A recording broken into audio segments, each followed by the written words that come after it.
Hello,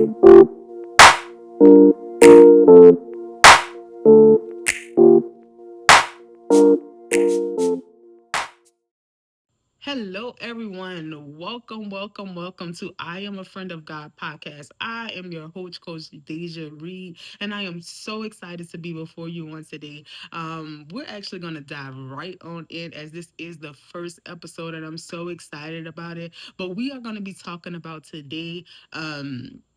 The foundation, right? Our foundation in having a friendship in God, the foundation. Like, what does the foundation of having a friendship with God look like, right? And sometimes that foundation can be faulty, right? Like, sometimes we can have a faulty foundation in our relationship with God. So, for me personally, as God is walking with me and He's revealing things to me more and more, right? This last season of my life where God called me to come to San Antonio, Texas. I'm a single mom, right? And God, I was living in New Orleans, Louisiana with my son, and God began to speak to me about moving to San Antonio, Texas, y'all, right? So I'm like, Lord, like, how is this supposed to be done? I'm a single mom, I'm working, and God is like, it's like, get up and go.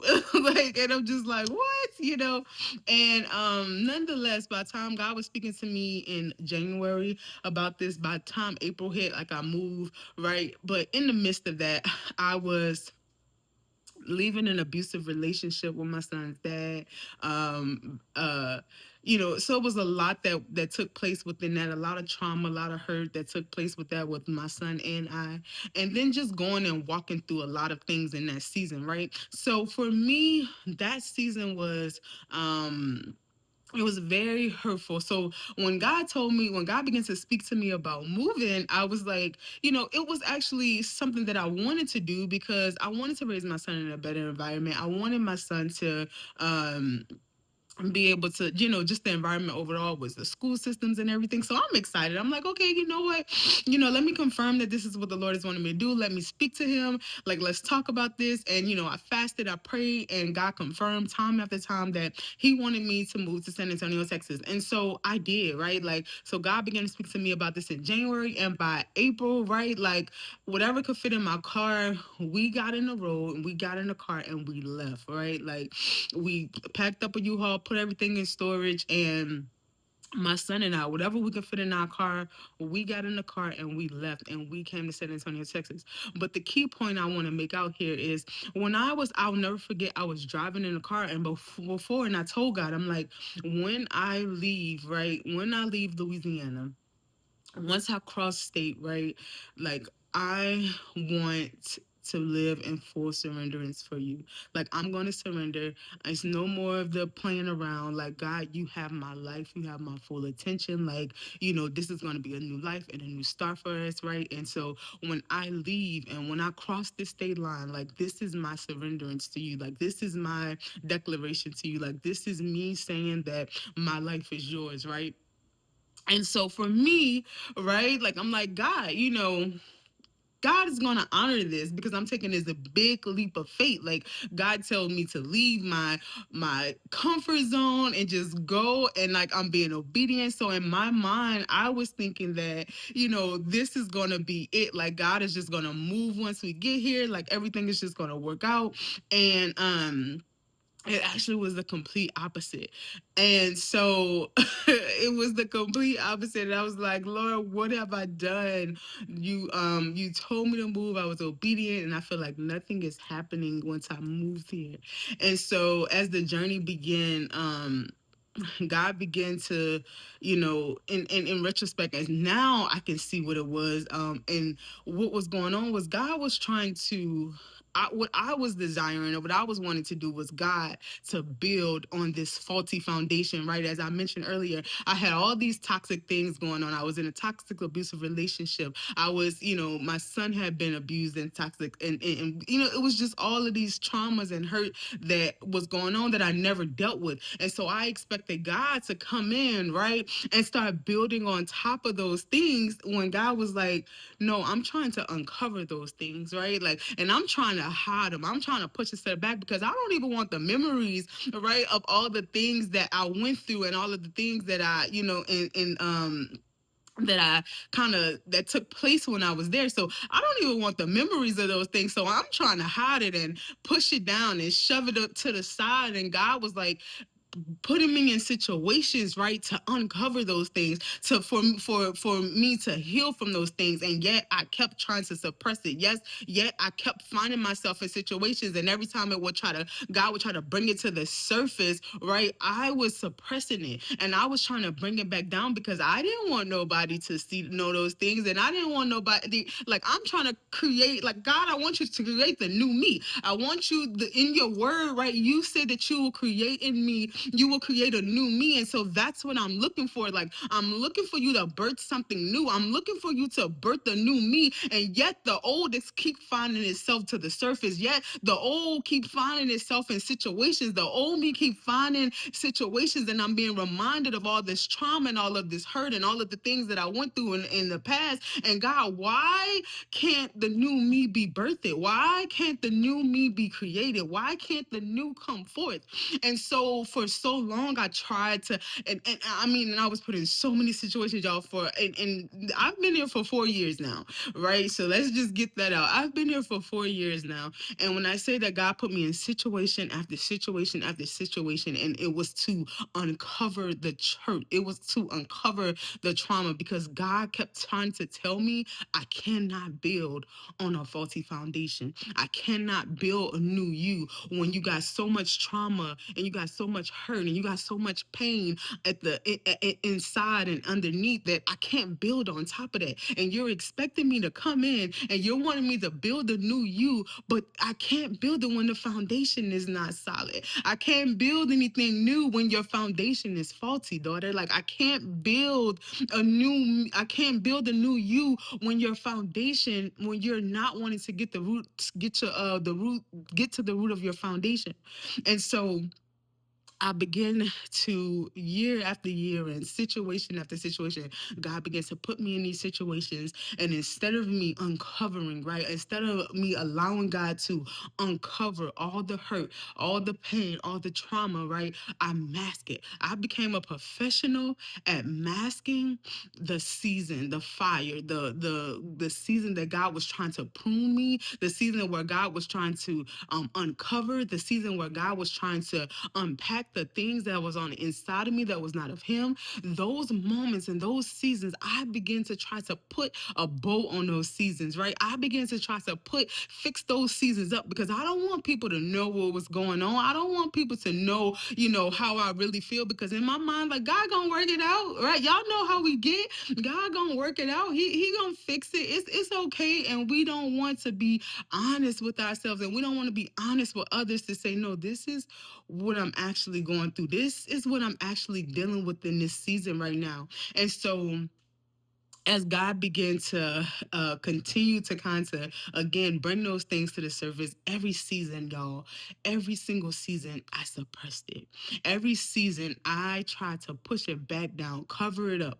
I don't want nobody to see this. I don't want nobody to see the hurt and the pain, right? Like, God, when I crossed that threshold, when I crossed that line and moving here, this was supposed to all be gone. Like, you were supposed to, like, I was supposed to call on your name and it all disappeared, right? Like, I was supposed to call on your name and all of those things disappear, and a new me be created within who I am in you, right? And that's what I was expecting from God. That's what I was wanting and desiring, was for him to just create in me, create a new me, right? At the touch of a button, right?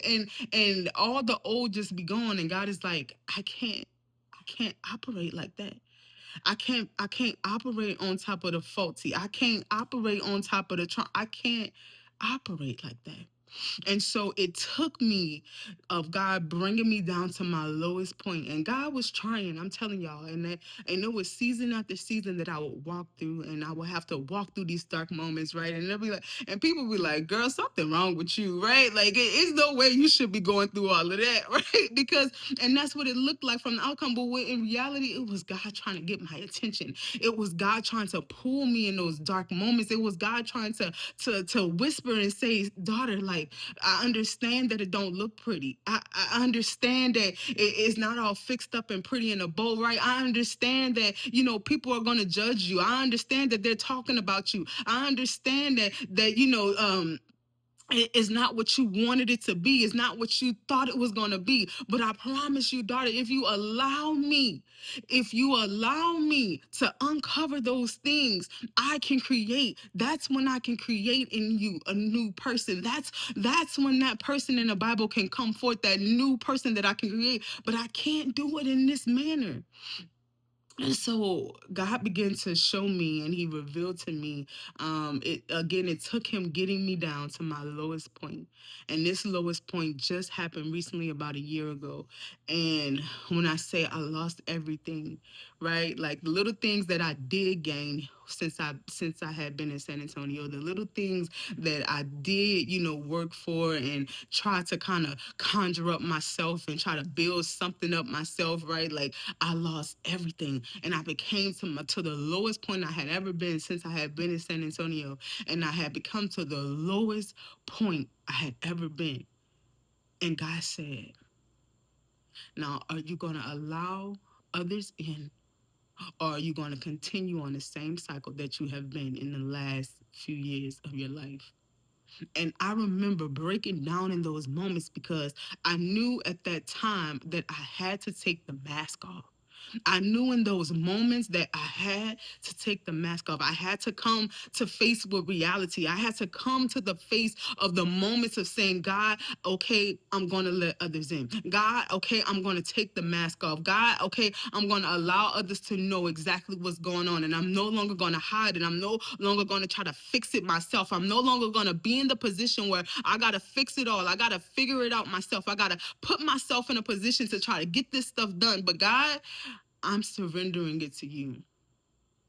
And I'll never forget, I had to make calls to people and let them in. I had to call people, and I had to be honest about what was going on. And I had to lean on somebody else, and things that, I hadn't done in years because of my own trauma, right? My own pain and all the things that I had faced in my own life, right? I didn't want to depend on nobody no more, right? Like I had became that independent person where I don't want to depend on nobody else. I don't want to ask somebody else for help, right? I don't want to try to ask anybody else for anything. I want to do it myself, right? And it becomes a problem and an issue when we tend to be so independent that we won't even allow or trust God to handle it, and we won't even give it to God. And we say we give it to him, right? We say, oh God, you can have it. Like, this is yours. Like, you can take it. And yet in reality, we're still holding on to it. Yet in reality,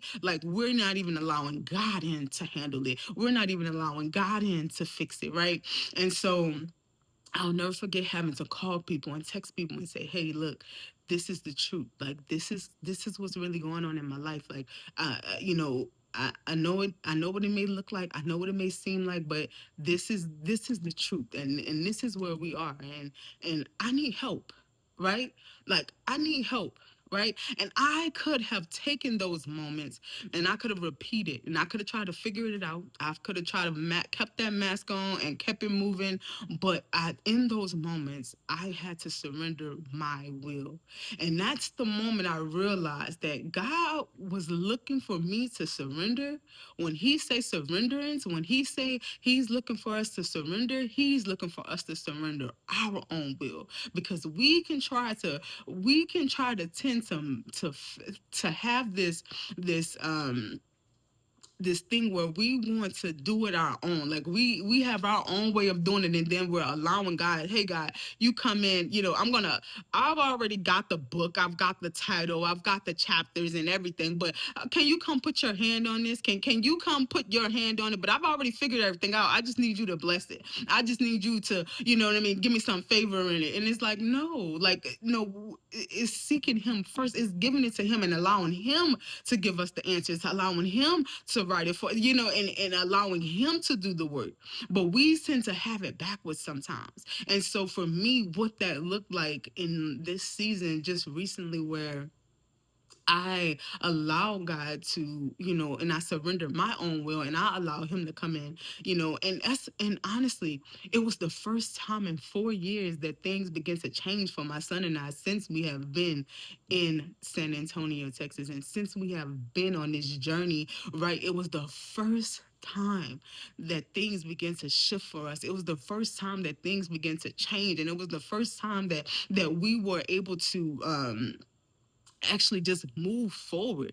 It was like such a breakthrough and a relief because it was the first time that things actually begin to move forward for us. And so as I surrendered my will, as I begin to surrender my way, and God is still working with me on this, right? Like, but the length that I have come, right? The length that I have that God has just moved on our behalf is just it's it was a different flow this time. Why? Because I finally had got to a place of surrendering my will and stop masking the process, stop masking what God was doing in my life and trying to uncover all of the trauma, between all of the hurt and the pain. Like, I finally allowed God to uncover it and walk in that season. And so many times we can try to, when God is trying to shift us, right? When God is trying to un process us, and because we can all have gifts, right? We can have those gifts and God will use those gifts, but it's another thing when we allow God to shape and shift those gifts, and when we allow God to shape those gifts into in that process that we all try to fight, right? That fire that we have to go through, those things that we have to go through and do during the fire. What is God doing? He is refining us. He is shaping us for his glory, for his kingdom, to bring souls unto him and to connect us to people, to draw them ultimately closer to him. And so many times we try to fight that process because we want to stay in our own will. We want to stay in our own will and our own desires. And so, and now I'm in a season where God again has revealed to me that all of this time, for all of those years and moments, right, I was stuck in the fire because I wanted to do my own will. And I was trying to allow God to build on top of faulty foundation, build on top of the hurt and all the trauma, the pain, and all of those things, instead of letting him uncover those things so that he can heal them. God can't heal what we won't acknowledge. God can't heal and work on the things that we won't admit, that we won't allow to the surface, that we won't allow to come up within us. He can't heal it. If we don't acknowledge it, if we don't bring it to the forefront, God can't heal it. And so those are the things that God began to teach me, in this season and going through that process. It is three things that I would like to leave you all with, right? One being that we can't expect God to move without full surrender. Okay, we cannot expect God to move without full surrender. And what do I mean by that, right? Like, even though I was physically calling myself being surrendered, right? I was going to church.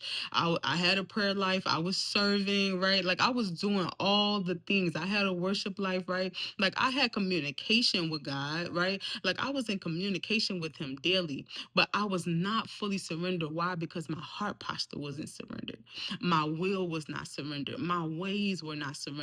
And so many times we could find ourselves going around in cycles. So many times we could find ourselves going around a mountain over and over. And we're wondering, God, why are you not moving? God, why are you not here? And most of the time, God is genuinely waiting on us. Most of the time, God is genuinely waiting on us. And most of the times, we are not fully surrendered. We are not fully surrendered in our postures and towards our heart towards him, and towards, like, again, just having that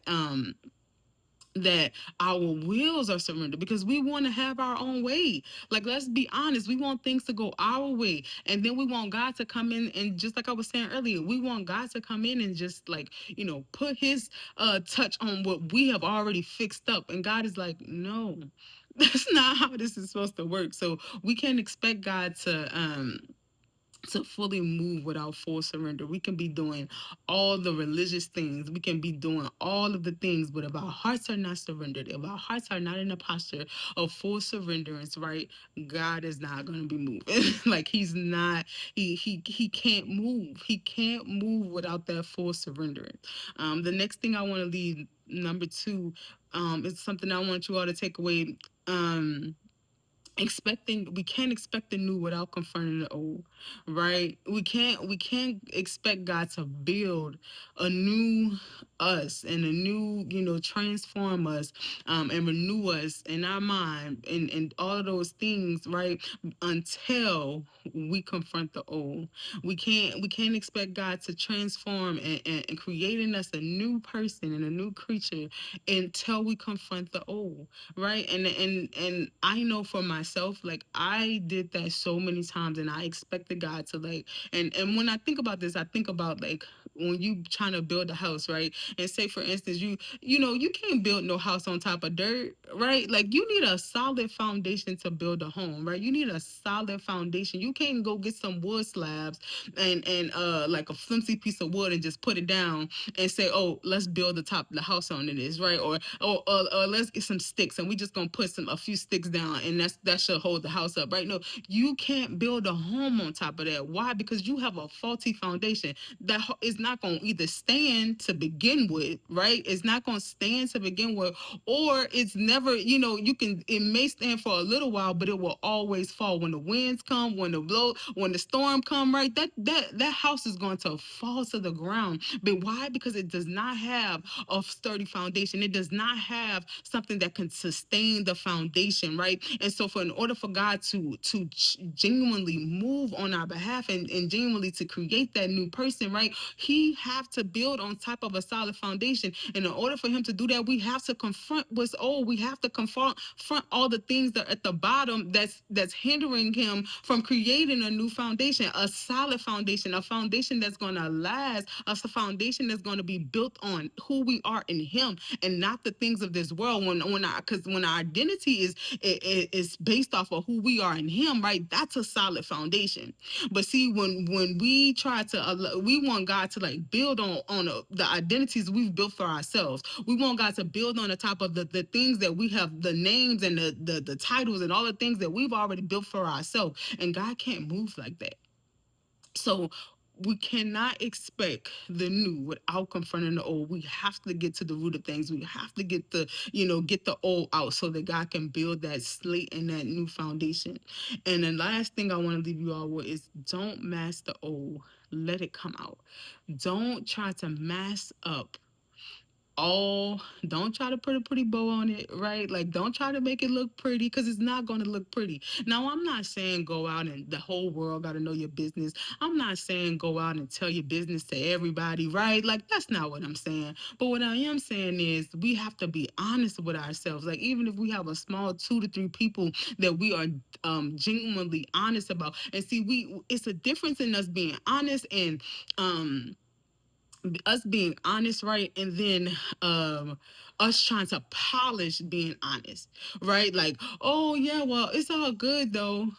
Or God gonna work it out. Like you're telling people, this is what I'm going to do, da da da. But then it's still followed up with, oh, God gonna work it out, and not saying that He won't, right? Not saying that he will not do those things. But what I'm saying is that if that does not leave honesty, it does not leave a space for honesty and truth to settle in. It does not leave us a space for truth to sit in and us sit in what we are really going through and for us to sit in, hey, no, this is what's going on and this is how I genuinely feel. Because see, when we start to say, "Oh, it's gonna be okay," da da da da da, we're masking how we really feel. We're not being genuine about how we really feel on the inside. And see, that's where we mess ourselves up at. Because no, this happened and it hurt me. This happened and I am genuinely struggling. Like this happened and my emotions are tampered with, right? Like, and that's when the healing comes. That's when we're revealing how we genuinely feel. But see, if we're gonna mask it, right? Like nah, it's all good. That didn't bother me. Like, oh, it's okay. Like, I'm not, that, oh, it'll be okay. That's when we're masking how we really feel. That's when we're masking the emotions behind it. And God can't do nothing with that. God can't do nothing with us trying to mask up how we really feel. Because if we're not going to be honest about it, then we're not addressing it. If we're not going to be honest about how we feel about it, then we're just gossiping. We're just talking about it. We're just venting. We're just, you know what I mean? We're not genuinely talking about something to get to the root of it so that we can be healed and release it from out of our hearts. That's all we're doing. We're just talking about it. We're just venting about it because we're not genuinely, talking about how it genuinely made you feel in the moment. I was angry. That hurt me beyond measures. You know what I mean? Like, those are the type of things, like, that's when we're being honest with ourselves. That's when we're taking the mask off to say, look, I am angry. Like, yes, the Bible says we can be angry, we just can't sin, right? So it's like it's okay to show those emotions, but that's when we're taking the mask off. That's when we're like not hiding how we really feel. That's when we can step out and say, no, this is what I'm really going through, and this is how it really made me feel. And that's when the healing can come. That's when God can begin to create something new, a new mindset, right, and transform our thoughts and transform our mind, because we're being honest about something that genuinely happened, and we're trying to bring it to the forefront to allow God to deal with it and handle it versus trying to mask it up. So that's the three things that I want you all to kind of like take away from this whole snippet. Like, when we say a friendship with God, right? Because when we can have we can genuinely have um, a religious aspect, a religious relationship, a relationship with religion, right? A relationship with religion versus having a relationship with God. And when we have a relationship with religion, right, we doing all the things, right? We pray and we go to church and we serve and we go to all the church events, right? But when we want that personal connection, when we want that intimacy with God, when we want that relationship with God, right? And we want to be intimate with Him, we want to have that friendship, right? It requires another level. It requires another level of sacrifice from us. It requires another level of surrenderance from us. We can't just go to church every Sunday and just go to, and do all the things without our heart being in a posture of surrenderance. We can do all the things and our heart be far away from Him. We can do all the things, all the serving, all the things that we make up that religion is, and not have a genuine friendship with God, not have a genuine relationship with who He is. And I don't know about you, but I don't want to, get to that day and the Lord tells me, depart from me, I never knew you. I don't want to hear that. And so to me, when I hear that, it's like, I want to know who you are. I want that intimacy with you. I want a relationship with you. Forget all of the things, right? Forget all of the serving and forget all of those things. Like, I want to know who you are. And don't get me wrong, like, I serve y'all. I love, I'm not saying not to do those things, disclaimer, but I am saying that sometimes we can get so caught up in those things that we miss God. Sometimes we can get so caught up in the religious aspects of Christianity, and we miss who God is. We miss the intimacy. We miss the friendship. We miss those things because we are so focused on the aspects of the things that are seen, the things that are the religious aspects of it. And we read in the Bible, right, and we say, oh, God created me a new person, like, transform me, like, and God wants to do those things. But in order for Him to do those things, in order for Him to transform us,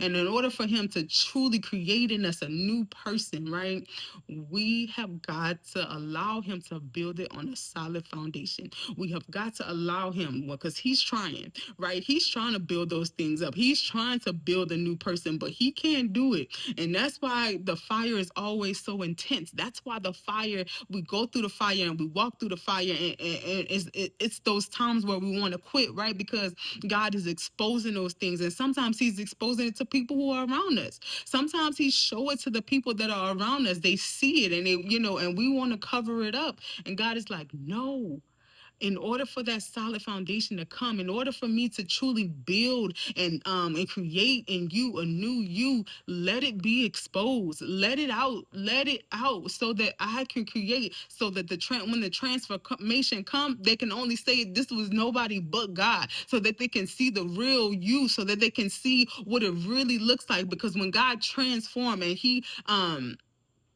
he creates a new, right, you can only say this was nobody but God. Like it wasn't me, it wasn't something that I just conjured up. I just didn't fix my clothes up, I didn't just fix my hair up, I didn't just lose some weight, right? Look, I didn't just change the way I was talking and thinking and the things I was doing. No, God genuinely stepped on the inside and he began to create a new person. He began to transform the way that I was thinking, my mindset, and all of the things. He began to transform those things, and it was only him that did it, right? So if you don't take anything away from this session, just I just want to say, allow God to build on a sturdy foundation. And God wants to build and he wants to create a new you. And in order for him to do that, we have to allow him to expose the old. It's been real, y'all.